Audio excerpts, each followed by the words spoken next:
পর্যায়ক্রমে মুসলিম উম্মাহ হিসেবে আমরা নেতিবাচক চিন্তায় আসক্ত হয়ে পড়েছি।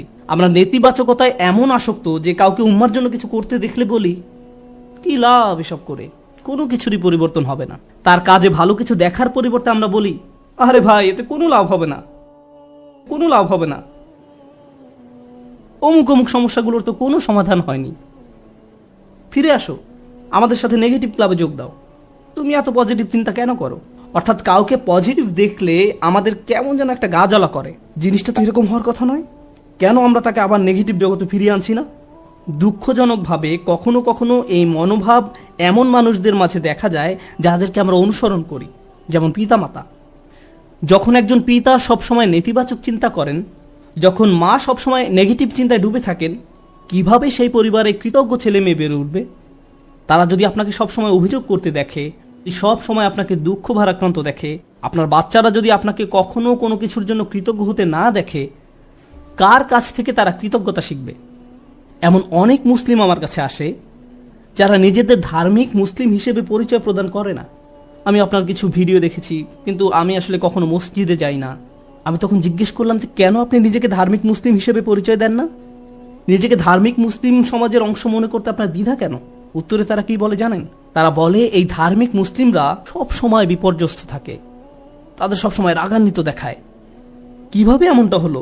যে মানুষদের কাছে স্বর্গীয় ব্যাপার রয়েছে তাদের অবস্থা এমন কি করে হলো? এই আয়াতে প্রজ্ঞা বলতে কৃতজ্ঞতা বোঝানো হয়েছে। হিকমার সারমর্ম হলো, হিকমার নির্যাস হলো শুকর বা কৃতজ্ঞতা। যে নিয়মিত আল্লাহর দ্বীন সম্পর্কে জ্ঞান লাভ করতে থাকে তাকে কেন এমন দুর্দশাগ্রস্ত লাগবে? মূলত আপনি যত বেশি কৃতজ্ঞ হবেন আপনাকে তত বেশি ইতিবাচক দেখাবে। সব সময় সবকিছুতেই আপনি ইতিবাচক দিকটি খুঁজে পাবেন।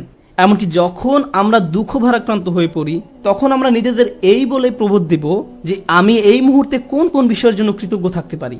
তারপর নিজের মনকে শক্ত করে আবার দাঁড়িয়ে যান। এখন আমার মুসা আলাহিসাল্লামের কথা মনে পড়ে গেল। আমি আসলে সব সময় মুসা আলাহিসাল্লামের এই ঘটনাটি দ্বারা অনুপ্রাণিত হই। তিনি নীল নদ পার হয়ে অপর প্রান্তে চলে গেলেন। তার সাথে বনী ইসরাইলের হাজার হাজার মানুষ, আর সবাই ঘরবাড়িহীন, নিঃস্ব। তার উপর তারা মরুভূমিতে বিচরণ করছেন। তাদের মাথার উপর কোনো ছাদ নেই। পুরুষ, নারী, শিশু, বৃদ্ধ সবাই হয়তো কষ্টে কান্নাকাটি করছে। আমরা এখন টেক্সাসের 100 ডিগ্রি ফারেনহাইট তাপমাত্রায় 20 মিনিট থাকতে পারি না, বলে উঠি আমাকে এখনই বাসায় যেতে হবে। আর তারা মরুভূমিতে বাস করছেন। এখন মুসা আলাইহিসসালাম তাদেরকে শান্ত করার লক্ষ্যে তাদের উদ্দেশ্যে বক্তব্য দিবেন। তিনি তাদেরকে বললেন, লা ইন শাকারতুম লা আযীদান্নাকুম, যদি তোমরা কৃতজ্ঞ হও আমি তোমাদের বাড়িয়ে দেব। আমি ভেবেছিলাম যে তিনি তাদের ধৈর্য ধরা নিয়ে খুতবা দিবেন, কিন্তু না, তিনি তাদের উদ্দেশ্যে কৃতজ্ঞতা নিয়ে খুতবা দিলেন। কেউ হয়তো বলতে পারে, আরে আমরা কি নিয়ে কৃতজ্ঞ হব? আবহাওয়ার অবস্থা দেখেছো, আমাদের বাচ্চাদের অবস্থা, আমরা ক্ষুধায় কাতর, গায়ের জামাটা ছাড়া আর কোনো জামা নেই, আমাদের কোনো খাবার নেই। কৃতজ্ঞ কিসের জন্য কৃতজ্ঞ হব? আপনি যদি একটু থেমে চিন্তা করেন, কারণ ফেরাউনের বাহিনী তোমাদের হত্যা করতে পারেনি, অথবা তোমরা ডুবে যাওনি, অথবা তোমরা এখন আর মিশরীয়দের দাস নও, তোমাদের বাচ্চাদের আর জবাই করা হচ্ছে না, তোমাদের মহিলাদের আর নিপীড়িত জীবনযাপন করতে হচ্ছে না, চোখের সামনে মহিলাদের নির্যাতিত হওয়ার দৃশ্য আর পুরুষদের দেখতে হচ্ছে না, তোমরা এই সব কিছুর জন্য কৃতজ্ঞ নও? অভিযোগ করছো? কৃতজ্ঞ হওয়ার জন্য আপনি সব সময় কিছু না কিছু খুঁজে পাবেনই। সব সময় এমন কিছু পাবেন যা আরো খারাপ হতে পারত। সুতরাং এই ধরনের প্রজ্ঞা নিয়ে বেঁচে থাকা খুবই কঠিন। কিন্তু কেউ যদি এভাবে জীবনযাপন করতে পারে তাহলে সে শুধু নিজেরই উপকার করলো। অমাইয়াশকুর ফা ইন্নামা ইয়াশকুরু লিনাফসিহি, যে কৃতজ্ঞতা প্রকাশ করে সে তা নিজের কল্যাণেই করে। আল্লাহ ওয়াদা করেছেন, লা আযীদান্নাকুম, আমি তোমাদের আরো বেশি দান করব। আল্লাহ আপনার জীবনের প্রতিটি ক্ষেত্রে আপনাকে সমৃদ্ধি দান করবেন, যেমন হেদায়েত, স্বাস্থ্য, রিজিক সহ সকল ক্ষেত্রে সবকিছুই ঠিক হয়ে যাবে যদি আমি আর আপনি আল্লাহর প্রতি কৃতজ্ঞ হতে পারি। এটাই এখানে প্রজ্ঞা। তারপর তিনি বলেন, ওমান কাফারা ফা ইন্নাল্লাহা গানিয়্যুন হামিদ, আর যে কৃতজ্ঞ হয় আল্লাহ অভাব মুক্ত। আল্লাহ হলেন গানি এবং হামিদ, তিনি ধনী এবং প্রশংসিত। অর্থাৎ আপনার প্রশংসা তার দরকার নেই, মানুষের প্রশংসার দরকার হয়, কিন্তু আল্লাহর প্রশংসার দরকার নেই। কিছু মানুষ বলে, কেন আমি তার প্রতি কৃতজ্ঞ হব? তোমাদের প্রভুর কেন এত প্রশংসা দরকার হয়? সাধারণ নাস্তিকরাই প্রশ্ন করে, কেন তোমাদের রব সবসময় প্রশংসা করতে বলে? আল্লাহ বলেন, তিনি হলেন গানি, তার কোনো কিছুর প্রয়োজন নেই, তার প্রশংসার দরকার পড়ে না। এটা তোমাদের জন্য, এই প্রশংসা করার মাধ্যমে তোমরাই উপকৃত হবে। তিনি হলেন হামিদ, তোমরা প্রশংসা করো বা না করো তিনিই প্রশংসার মালিক। শুধু শুকর বা কৃতজ্ঞতা নয়, বরং হামদ বা প্রশংসাও তার অধিকারভুক্ত। তিনি আপনার প্রশংসার জন্য অপেক্ষা করেন না। তারপর এই মানুষটি হযরত লোকমান, যিনি কৃতজ্ঞতা এবং শুকরিয়ার জিন্দেগি যাপন করতেন, আর এই দুইটি গুণ তার জীবনের সব কিছুতেই দীপ্তি ছড়িয়েছিল। তিনি কোনো কিছু সম্পাদন করতে গেলে এই গুণগুলো তার মনোভঙ্গি ঠিক করে দিত।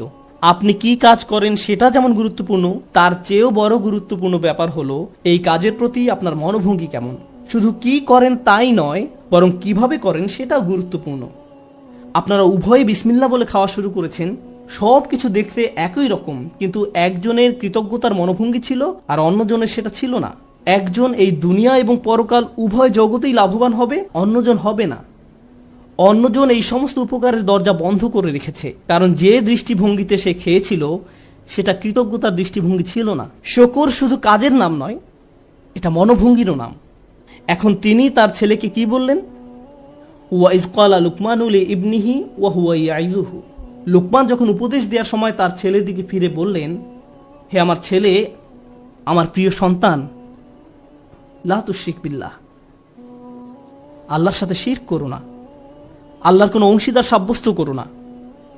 কিন্তু আলোচনার সূত্রপাত তো শিরক দিয়ে হয়নি, মূর্তি পূজা নিয়ে তো এই কথাবার্তা শুরু হয়নি। আলোচনা তো ছিল কৃতজ্ঞ হওয়া নিয়ে। আমরা শাব্দিক দৃষ্টিকোণ থেকে একটি বিষয় এখানে শিখছি, শিরক এবং শুকর এর একটি শাব্দিক মিল আছে। কিন্তু আরেকটি বিষয় আমাদের এখানে জানতে হবে, আল্লাহ আমাদের এখানে শেখাচ্ছেন তার সাথে আমাদের সম্পর্কের মূল কেন্দ্রবিন্দু হলো আসলে কৃতজ্ঞতা। আমাদের আল্লাহর প্রতি যত ধরনের অনুভূতি রয়েছে, আমরা তার দাস, আমরা তাকে ভয় করি, আমরা তার কর্তৃত্ব মেনে নিয়েছি, আমরা জানি যে তিনি আমাদের সৃষ্টিকর্তা, এই সব কিছুই সত্য। কিন্তু এই সব কিছুর মাঝে আল্লাহর সাথে সত্যিকারের সম্পর্ক তৈরি করতে হলে আমাদের অন্তরে যা থাকতে হবে তা হলো কৃতজ্ঞতা বোধ। যদি অন্তরে এর উপস্থিতি না থাকে, তাহলে অন্তর এমন এক ধরনের শিরকের বসবাস হবে যার সাথে আমরা যুদ্ধ করে পারবো না। কারণ এটা দেখতে মূর্তির মতো নয়, এটাকে দেখতে মিথ্যে কোনো খোদার মতো মনে হয় না। এটা এমন এক ধরনের মূর্তি যার বসবাস অন্তরে। তো তিনি তার সন্তানকে বলেন, আল্লাহর সাথে শিরক করো না, আল্লাহর প্রতি অকৃতজ্ঞ হয়েও না বলার পরিবর্তে তিনি এই কথা বললেন, কারণ তিনি যেহেতু মনে করেন কৃতজ্ঞ হওয়াই আসলে প্রজ্ঞা, আল্লাহর পাশাপাশি কোনো কিছুকে স্থাপন করো না। আমরা এটা কিভাবে বুঝবো? লুকমান তার ছেলেকে আসলে কি শিক্ষা দিচ্ছেন? প্রসঙ্গত এটা শুধু সন্তানের সাথে পিতার কথোপকথন নয়, বরং এটা এমন যে কারো জন্য হতে পারে যার অধীনে কেউ বাস করে। আপনার জীবনে যদি এমন কেউ থাকে যে আপনার কাছ থেকে প্রজ্ঞার তালাশ করে, বিশেষত আমি বাবাদের উদ্দেশ্যে বলছি, এমনকি এর বাইরেও আপনি হয়তো বড় ভাই, আপনি এমন পজিশনে আছেন যেখানে অন্যরা আপনার অনুসরণ করে, সেক্ষেত্রে আপনার উচিত এই শিক্ষাটি তাদের নিকট পৌঁছে দেয়া। আমি নিজেকে এই প্রশ্নটি করি। আপনাদের কাউকে কাউকে আল্লাহ অনেক কিছু দিয়েছেন, যেমন আপনাদের হয়তো ভালো চাকরি আছে, ভালো ব্যবসা আছে, টাকার সমস্যা নেই, গাড়িও আছে, আপনার সব কিছুই আছে। ফলে আপনার বাচ্চাদের জীবন আপনার নিজের জীবনের চাইতেও অনেক বেশি সহজতর। কিন্তু আপনি যখন ছোট ছিলেন, আপনার জীবন এতটা সহজ ছিল না। আমার এখনো মনে আছে, ঈদের সময় আমরা বার্গার কিনতাম। আমরা একটা বার্গার কিনে পুরো পরিবার সবাই ভাগ করে খেতাম। এটাই ছিল আমাদের ঈদ। আমি আমার বোনের টুকরার দিকে তাকিয়ে থাকতাম, কারণ মাঝখানে টুকরাটা ছিল সবচেয়ে বড়। অনেক বাচ্চারা প্রথম টুকরাটা চায়, কিন্তু প্রথম টুকরাটিতে তো শুধুই রুটি। এখানে আসল কথা হলো আমাদের বাচ্চারা এসব জানে না। তারা এভাবে বলে, আমি আমারটাতে চিজ চাই, আমারটাতে মেয়োনিজ চাই, কেউ বলে আমারটাতে চিজ না, পেঁয়াজ চাই। আমার বাল্যকাল আর তাদের বাল্যকাল একরকম নয়। তারা কষ্ট দেখে না। যখন আপনার টিনেজ বাচ্চা বলে, আমি ঠিক শিওর না কোন কলেজটাতে ভর্তি হব, কোন গাড়িটা যে পছন্দ করি, আপনার হয়তো তখন মনে পড়ে, ভাই আমি পাবলিক বাসে ধাক্কাধাক্কি করে কলেজে যেতাম, সকালবেলা পত্রিকা বিতরণ করতাম, কাজে 3 মিনিট দেরিতে পৌঁছানোর জন্য চাকরি হারিয়েছিলাম, আমি কোনো মতে টিউশন ফি দিতাম, বাসায় নিয়মিত বাজারও থাকতো না। আর আমার বাচ্চারা এখন বলছে তারা শিওর না কোন গাড়িটা কিনবে। আপনার মন চাচ্ছে দেয়ালে নিজের মাথা ফাটাতে, কারণ আমাদের বাচ্চারা মনে করে তাদের তো এমনিতেই সবকিছু পাওয়ার কথা। তারা কৃতজ্ঞ হওয়ার মানে বোঝে না। এভাবে কারো পক্ষে কৃতজ্ঞ হওয়া সম্ভব নয়। আমাদের উচিত আমাদের বাচ্চাদের টাকার মূল্য শেখানো, তাদেরকে উন্নত জীবন দেওয়ার মানে এই নয় যে তাদেরকে ভালো মানের অ্যাপার্টমেন্ট দিবেন। আপনি হয়তো অতিরিক্ত দিয়ে তাদের ধ্বংস করে দিয়েছেন। আপনার বাসা যদি খেলনায় পরিপূর্ণ থাকে আর তারা শুধু আরো নতুন নতুন খেলনা চায়, 2 দিন আগে কিনে দিয়েছেন সেটা ময়লার বাক্সে, তাহলে এই সব শেখার মানে কি? এই তিলাওয়াতের অর্থ কি? আনিশকুর লিল্লাহ মানে বাবা হিসাবে আপনাকে কৃতজ্ঞতার জীবনযাপন করতে হবে এবং আপনি আপনার সন্তানকে কাজের গুরুত্ব বুঝাবেন, রিজিকের গুরুত্ব বুঝাবেন, তাদের যা আছে তার গুরুত্ব বুঝাবেন। তারা যেন যা নেই তা নিয়ে অসন্তুষ্ট হয়ে না থাকে। ঈদের সময় বাচ্চারা ধনী হয়ে যায়। এই সময়টা ছিল আমাদের বাচ্চাদের কৃতজ্ঞতা শেখানোর একটা সুযোগ। কারণ রমজানের আয়াতের শেষে আল্লাহ কি বলেছেন? যেন তোমরা কৃতজ্ঞ হতে পারো। তুমি কত পেয়েছো? তারা একজন আরেকজনকে এভাবে জিজ্ঞেস করে, 2000 টাকা, আমি পেয়েছি মাত্র 1500 টাকা। আমরা দেয়ার পজিশনে নেই, আমরা শুধু নেয়ার মধ্যে আছি। আমরা আমাদের ছেলে মেয়েদের রাক্ষসে পরিণত করে ফেলেছি। তাদেরকে শুধু ভোগ করা শেখাচ্ছি, আর তাদের চাওয়ারও কোনো অন্ত নেই। আর যখন তাদের কোনো দাবি পূরণ করার অবস্থা না থাকে, আমি এমন অনেক পিতামাতার সম্মুখীন হয়েছি যাদের বাচ্চারা তাদের নিকট এভাবে দাবি জানায়, অবশ্যই আমাকে আইফোন কিনে দিতে হবে। পিতা বলে, না, পারবো না। বাচ্চা তখন বলে, তাহলে আমি আত্মহত্যা করব। তাদের তখন আমার কাছে আসতে হয়েছিল। নতুন আইফোন না পাওয়ার কারণে তারা এমন থ্রেট দিচ্ছিল, কিংবা বাসায় ওয়াইফাই নাই এজন্য এমন করছিল। এটা কৃতজ্ঞতার সম্পূর্ণ বিপরীত আচরণ। আর এমন আচরণ হলো আল্লাহর সাথে এক ধরনের শিরক। যখন কৃতজ্ঞতা হারিয়ে যায়, যা বাকি থাকে তা হলো শিরক। আপনি আত্মসমর্পণ করতে চান, যার কথা শুনতে চান, যাকে সন্তুষ্ট করতে চান, সে হলো নিজের ইচ্ছা আকাঙ্ক্ষা, নিজের ভোগ বিলাসিতা, নিজের কামনা বাসনা। বাচ্চারা এসব জানে না। তাদেরকে দেখিয়ে দিতে হবে, বোঝাতে হবে। আপনি তাদেরকে যা বানান তারা তাই হবে। আমরা তাদের প্রতি এমন অন্যায় আচরণ করতে পারি না। আপনার টাকা আছে বলেই যে তাদের সব দাবি পূরণ করতে হবে এমনটা নয়। অবশ্য বিপরীত অবস্থাও আছে। অনেক পিতামাতা তাদের বাচ্চাদের কিছুই কিনে দেয় না, তারপর তারা এই খুতবা ব্যবহার করে। না, এটা করবেন না। অবতাগি বাইনা যালিকা সাবিলা, মধ্যম পন্থা অবলম্বন করুন। আমি আরেকটা ব্যাপারে দৃষ্টি আকর্ষণ করতে চাই, কারণ বিষয়টা গুরুত্বের দাবি রাখে। আমাদের বাচ্চাদেরকে দায়িত্ববোধ শেখাতে হবে। তারা যখন টিনেজ বয়সে পৌঁছায়, তাদেরকে বাসার ছোটখাটো কিছু কাজ করতে দিন, তাদেরকে বাসার কাজে কিছুটা অবদান রাখতে দিন। তারা যদি এর বিনিময়ে চায়, তাহলে বলুন, তুমিও এই বাসায় থাকো, এখানে ঘুমাও, তোমাকেও কিছুটা দায়িত্ব নিতে হবে। আপনার বাচ্চাদেরকে দায়িত্ববোধ শেখান, কোনো কিছুর বিনিময়ে না, টাকার বিনিময়ে নয়, অথবা মাস শেষে তাদেরকে নতুন গেম কিনে দিবেন বলেও নয়, কোনো কিছুর বিনিময়ে না। যদি আমরা সব সময় এমনটা করি, যদি তাদেরকে শুধু ভোগ করতে শিখাই আর তারা শুধু আপনার নিকট বিনিময় চাইতে থাকে, এটা করলে আমাকে কি দিবা, ওটা করলে আমাকে কি দিবা, যদি আপনার বাচ্চাদের আল্লাহর প্রতি কৃতজ্ঞ হতে না শেখান, তাহলে কিভাবে তারা আপনার প্রতি কৃতজ্ঞ হবে? এই দুইটা বিষয় কি সম্পর্কযুক্ত নয়? আল্লাহ বলছেন, আনিশকুরলি ওয়া ওয়ালিদাই, আমার প্রতি ও তোমার পিতামাতার প্রতি কৃতজ্ঞ হও। এই দুইটা ব্যাপার সম্পর্কযুক্ত। আমরা যদি আমাদের সন্তানদের তাদের যা আছে তার জন্য আল্লাহর প্রতি কৃতজ্ঞ হতে না শেখাই, তাহলে আমি আপনাদের গ্যারান্টি দিয়ে বলছি, তারা স্বাধীন হয়ে যাবে। যখনই তারা স্বনির্ভর হয়ে যাবে, তারা আলাদা হয়ে যাবে। আপনার কলের কোনো জবাব দেবে না, মেসেজের কোনো উত্তর নেই, তারা আপনাকে উপেক্ষা করে, অগ্রাহ্য করে। যখন তখন বাসা থেকে বের হয়ে যায়, আপনি তখন ভাবেন, কি হলো এই বাচ্চার? আমি তার জন্য সব কিছু করলাম, আমি সারা জীবন তোমাকে দিয়ে গেলাম, এখন তুমি আমাকে কিছুই দিচ্ছ না। হ্যাঁ, কারণ এখন আর আমার আপনাকে প্রয়োজন নেই। আপনার কি প্রয়োজন? আর আমি স্বাধীন, ওই লেনদেন তো শেষ হয়ে গেছে, ধন্যবাদ, বাই।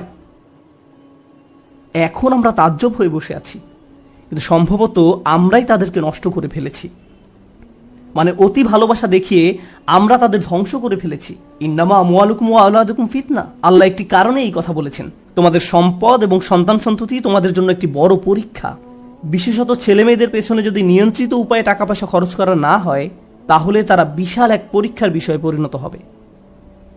মাঝে মাঝে বাচ্চাদের কোনো কিছু কিনে দেওয়া উত্তম, মাঝে মাঝে তারা যা চায় তা না দেওয়া উত্তম, মাঝে মাঝে তাদের থেকে দূরে সরিয়ে রাখা উত্তম। এটা গুরুত্বপূর্ণ। এটা শুধু পুঁথিগত বিদ্যা নয়, শুধু আলহামদুলিল্লাহ বলা শেখালেই হবে না, এই শিক্ষার উপরে জীবনযাপন করতে হবে। এজন্যই আলোচনাটি শুরু হয়েছে এই বলে, ওয়ালাকাদ আতাইনা লুকমান আল হিকমা, আমি লোকমানকে প্রজ্ঞা শিক্ষা দিয়েছি, বাস্তব জ্ঞান, বাস্তব শিক্ষা। কিভাবে কৃতজ্ঞ থেকে জীবন কাটাতে হবে সেই শিক্ষা। আমাদের বাচ্চারা কতবার তাদের জামা কাপড় ভাঁজ করে, ধৌত করে, আমরা তাদের কিভাবে কৃতজ্ঞতার শিক্ষা দেব যখন তাদের সবকিছু আমরাই করে দেই? মনে হয় যেন ঘরের মধ্যে ছোট ছোট ফেরাউন দৌড়াদৌড়ি করছে আর বলছে আমি সবচেয়ে বড় রব। أنا ربكم الأعلى. আজ আমি বার্গার খাবো না, পিৎজা খাবো, আমাকে এটা দাও ওইটা দাও। আমরা তাদের এমন বানিয়ে ফেলেছি। এটা তাদের দোষ নয়। আমাদের সন্তানরা যখন নষ্ট হয়ে যায়, এই জন্য নয় যে তারা শয়তান, এর কারণ হলো আমরা তাদের সঠিক শিক্ষাটা দিচ্ছি না। প্রজ্ঞা থাকার মানে হলো আপনি আপনার সন্তানদেরকে সঠিক নিয়মে বড় করেন, আপনি তাদের আকাঙ্ক্ষাগুলো নিয়ন্ত্রণের চেষ্টা করেন। বাচ্চাদের এই নিয়ন্ত্রণটি নেই। আমাদেরকে ভালোবাসার সাথে তাদের ভিতরে এই অনুভূতি তৈরি করে দিতে হবে। আয়াতটি শুরু হয়েছে ইয়া বুনাইয়া দিয়ে, আমার প্রিয় ছেলে, অর্থাৎ বাবা অত্যন্ত আদর মাখা কণ্ঠে তার বাচ্চার সাথে কথা বলছেন। আপনি এর উল্টাভাবে শুরু করতে পারেন না। এই বাসার সবাই শোনো, আমি মাত্র জুমা থেকে আসলাম, বাসার সবকিছু এখন অন্য নিয়মে চলবে। এভাবে না। ভালোবাসার সাথে সুন্দরভাবে করুন, তাদের সাথে কথা বলুন, তাদেরকে বোঝান যে তাদের আচরণ পরিবর্তন করতে হবে। আমাদের মাঝে না দেখলে তারা এটা শিখবে না। যদি আমি খাবার ফেলে দিই, ক্ষুধা লাগলে রেস্টুরেন্টে গিয়ে অপ্রয়োজনীয় অর্ডার করি, এরপর অল্প একটু খেয়ে বলি আমি আর পারবো না, আর সন্তানকে বলি খাবার শেষ করো, খাবার শেষ করো, তারা শিখবে না, তারা শিখবে না, তারা ফেলে দিবে। আপনার জীবনটা যদি অকৃতজ্ঞতায় পূর্ণ থাকে তাহলে এটা অনেক বড় একটা সমস্যা। এজন্যই অবিশ্বাস এবং অকৃতজ্ঞতা প্রকাশে একই শব্দ ব্যবহার করা হয়েছে। একই শব্দ ব্যবহার করা হয়েছে। কুফর বিল্লাহ মানে হলো আল্লাহকে অবিশ্বাস করা, আর কুফরান বিন নিয়ামাহ মানে নিয়ামতকে অস্বীকার করা, অকৃতজ্ঞ হওয়া। একই শব্দ। আল্লাহর নিকট কাফের আসলে দুইটা জিনিস। ভাবতে পারেন এমন ব্যক্তি যে আল্লাহকে অস্বীকার করে এবং যে আল্লাহর প্রতি অকৃতজ্ঞ। এই জন্য যে ব্যক্তি আল্লাহর প্রতি কৃতজ্ঞ থাকে তার পক্ষে শিরক করা অসম্ভব। কারণ আপনি যদি আল্লাহর প্রতি সুধারণা পোষণ করেন, আপনি শিরক করতে পারবেন না। আমাদেরকে তার প্রতি অকৃতজ্ঞ হওয়ার শিরক থেকে রক্ষা করুন। আল্লাহ আযজা ওয়া জাল্লা আমাদেরকে কৃতজ্ঞ থেকে জীবন পার করার সামর্থ্য দান করুন এবং আমাদেরকে সেসব মানুষদের অন্তর্ভুক্ত করুন যারা তাদের সন্তানদেরকে কৃতজ্ঞ হওয়ার শিক্ষা দান করে। বারাকাল্লাহু লি ওয়া লাকুম। আসসালামু আলাইকুম ওয়া রাহমাতুল্লাহ। আপনি আপনার সমস্যার কথা কাউকে বোঝাতে ব্যর্থ হয়েছেন, তারা বুঝে না। একমাত্র আল্লাহ ছাড়া আর কেউ জানে না আপনি কি মুসিবতে জীবন অতিবাহিত করছেন। আমাদের সকলেরই কোনো না কোনো সমস্যা রয়েছে। আল্লাহ নিজেই দুনিয়ার জীবনের এই বাস্তবতার কথা কোরআনে উল্লেখ করেছেন। তিনি বলেন, লাকাদ খলাকনাল ইনসানা ফি কাবাদ, নিশ্চয়ই আমি মানুষকে শ্রম নির্ভর রূপে সৃষ্টি করেছি। হয় আপনি মানসিকভাবে পরিশ্রান্ত, না হয় ইমোশনালি আপনি ক্লান্ত। অতিরিক্ত কাজের চাপে আপনি পরিশ্রান্ত, শারীরিকভাবে আপনি ক্লান্ত, স্বাস্থ্যগত দিক দিয়ে আপনি পরিশ্রান্ত, বয়সের ভারে আপনি ক্লান্ত। আপনার সমস্যা থেকে বের হয়ে আসার জন্য অনেক সমাধান খুঁজছেন, কিন্তু কিছুই কাজ করছে না। এভাবে আপনার সৃজনশীলতাও একসময় নষ্ট হয়ে যায়। আমরা সবসময় পরিশ্রান্ত জীবনযাপন করছি, আমরা প্রতিনিয়ত কোনো না কোনো সমস্যায় জর্জরিত। এই সমস্যাগুলো আমাদের চিন্তা শক্তির বেশিরভাগ অংশ দখল করে রাখে। অনেক সময় ইতিবাচক চিন্তা করার জন্য নিজের উপর জোর খাটাতে হয়, কারণ আপনি যদি জোর করে ইতিবাচক চিন্তা না করেন তাহলে নেতিবাচক চিন্তাগুলো সবসময় এসে আপনার মাথায় জড়ো হয়ে থাকে।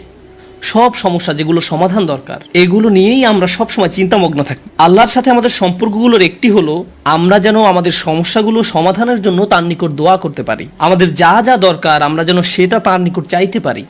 তো আজ আমি যে বিষয়টি নিয়ে কথা বলতে চাই, এমন একটি সিক্রেট উপাদান যার মাধ্যমে আমরা আল্লাহর নিকট যা ইচ্ছা তাই চাওয়ার সামর্থ্য অর্জন করতে পারি। আমরা সবাই বিভিন্ন জিনিস আল্লাহর কাছে চাই, আর সেটা হতে পারে আল্লাহ এবং বান্দার মাঝে একান্ত গোপন কোনো ব্যাপার। আপনি যদি আসলেই আল্লাহর নিকট থেকে আপনার দোয়ার উত্তর আশা করেন তাহলে কিছু শর্ত আগে পূরণ করতে হবে। আর তার মাঝে অন্যতম একটি গুরুত্বপূর্ণ ব্যাপার যা কোরআনে সর্বত্র বিশেষ জোর দেওয়া হয়েছে তা হলো আমাকে এবং আপনাকে সবার আগে আল্লাহর নিকট নিঃশর্ত ক্ষমা চাইতে হবে। তার নিকট কোনো কিছু চাওয়ার পূর্বে আপনাকে ক্ষমা চাইতে হবে। আপনাকে ক্ষমা চাইতে হবে। আমার আপনার যে প্রয়োজনগুলো আছে সেগুলো চাওয়ার পূর্বে আমাদেরকে আল্লাহর নিকট পরিপূর্ণ আন্তরিকতার সাথে ক্ষমা চাইতে হবে। এটা শোনার পর আপনি হয়তো জিজ্ঞেস করতে পারেন, ক্ষমা চাওয়ার জন্য কোন দোয়া পড়তে হবে, বা ক্ষমা চাওয়ার জন্য শ্রেষ্ঠ দোয়া কোনটি? মানুষ বিভিন্ন অকেশনে বিভিন্ন রকমের দোয়া পড়ে। যেমন কোনো সন্তান সম্ভব বা মা এসে জিজ্ঞেস করে, কিছুদিনের মধ্যে আমার বাচ্চা হবে, এখন আমার বাচ্চার জন্য কোন দোয়াটি আমি পড়তে পারি? অথবা কেউ একজন এসে বলতে পারে যে আমি চাকরির ইন্টারভিউ দিতে যাচ্ছি, কোন দোয়াটি আমি এখন পড়তে পারি? আমাকে বিশেষ বিশেষ সময় উপলক্ষে বিশেষ বিশেষ দোয়া প্রদান করুন। আমি আপনাদের বলছি, বিশেষ সময়ের ওই দোয়াগুলো অবশ্যই গুরুত্বপূর্ণ, কারণ সেগুলো পবিত্র এবং আল্লাহর কাছ থেকে অবতীর্ণ। কিন্তু সকল সমস্যার ক্ষেত্রে কমন দোয়া হলো, যে একটি দোয়া আপনার সকল সমস্যা দূর করবে, তা হলো সত্যিকার অর্থে আল্লাহর নিকট ক্ষমা প্রার্থনা করা। নূহ আলাইহিস সালাম তার জাতিকে আল্লাহর নিকট ডেকেছিলেন 900 বছরেরও বেশি সময় ধরে। তিনি তাদের নিকট অবিরাম দাওয়াত দিয়ে গেছেন।